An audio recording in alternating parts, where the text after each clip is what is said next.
Hey, stuffers! If you thought your last camping trip was rough, imagine dying in your sleep. Or was it? Alex here, and welcome back to Stuff with Alex.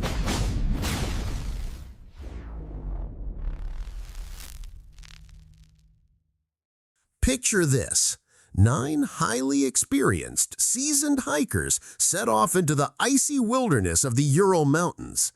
They're explorers, adventurers, practically born with crampons on their feet. What could possibly go wrong? Well, a lot, apparently, because what was found weeks later wasn't a triumphant return, but a scene ripped straight from a horror movie. A tent inexplicably cut open from the inside, bodies scattered across the snowy landscape, some with missing eyes and tongues, others with crushing chest injuries, and all of them barely clothed in sub-zero temperatures. No signs of struggle, no tracks of an attacker. Just pure, unadulterated terror etched onto their frozen faces. This, my friends, is the Dyatlov Pass Incident. And it's a story so wild, so unsettling, you'll wonder if the mountains themselves hold a dark secret. Or maybe, just maybe, something far more sinister than nature was at play.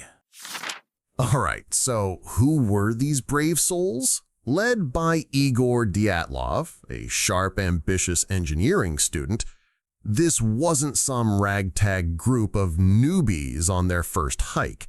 These were seasoned pros, ready for a challenging journey through the northern Urals in early 1959. Their goal? Mount Otorten, a name that chillingly translates to "don't go there" in the Mansi language. Coincidence? Probably. Or is it? Stuffers, hit that like button if you think that mountain name alone is a bad omen. They were supposed to send a telegram when they returned, but weeks passed and silence. The kind of silence that screams something is terribly, horribly wrong. The initial search parties found nothing but endless snow. It was like they just blinked out of existence. Finally, after days of desperate searching, the first clue emerged: their tent. But it wasn't just a tent. It was a crime scene without a criminal. Or was it? The tent was perfectly pitched, clearly abandoned in a hurry. But here's the kicker. It was slashed open from the inside. Not a small rip, folks. We're talking massive tears. What could make 9 experienced hikers in sub-zero temperatures decide that cutting their way out of their shelter was a better option than using the perfectly good zipper? Were they in a rush? Were they in a panic? And what exactly were they panicking about? This isn't just a mystery. It's a full-blown "what the heck just happened" moment that still baffles experts to this day. Okay, if the tent was weird, the bodies were outright horrifying. The first 2 bodies, Yuri Krivonychenko and Yuri Doroshenko, were found about a mile from the tent, near the remains of a campfire, barely clothed in their underwear. Hypothermia, sure, but why so far from shelter, and why so underdressed? Then came the others, scattered further down the slope.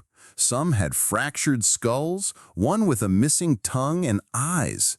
The most disturbing discovery was Ludmila Dubinina, found face down in a stream, her eyes and tongue gone. Not eaten by animals, mind you, but gone. And 3 of the victims, Dubinina, Semyon Zolotaryov, and Nikolai Thibault-Brignol had major internal injuries, crushing blows to the chest and head, similar to those sustained in a high-speed car crash. But there was no car crash, no external wounds to match. It was like they'd been hit by an invisible truck. Drop your wildest theory in the comments. What do you think caused these impossible injuries? And just when you thought it couldn't get any weirder, it does. Clothes found on some of the victims tested positive for high levels of radiation. High levels! Now, this was during the Cold War, and the Soviets were doing stuff with nukes, but what does that have to do with a group of hikers in the middle of nowhere? Was it residual fallout from a secret test, or something else entirely? The official explanation for the radiation was that it was likely due to the equipment they were carrying or something innocent.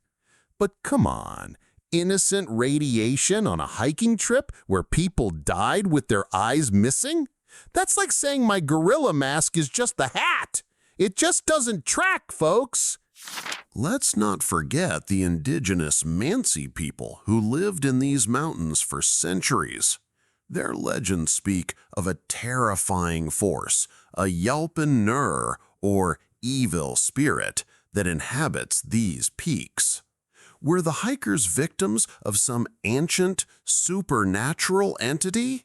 The Mansi were initially questioned, but quickly cleared. No evidence suggested they were involved. But it adds to the mystique, doesn't it? The idea that these aren't just mountains, but ancient, sacred, and perhaps cursed grounds. Speaking of curses, ever had a camping trip go horribly wrong? Tell me about it in the comments. I need to feel better about my own clumsy adventures. So what are the leading theories?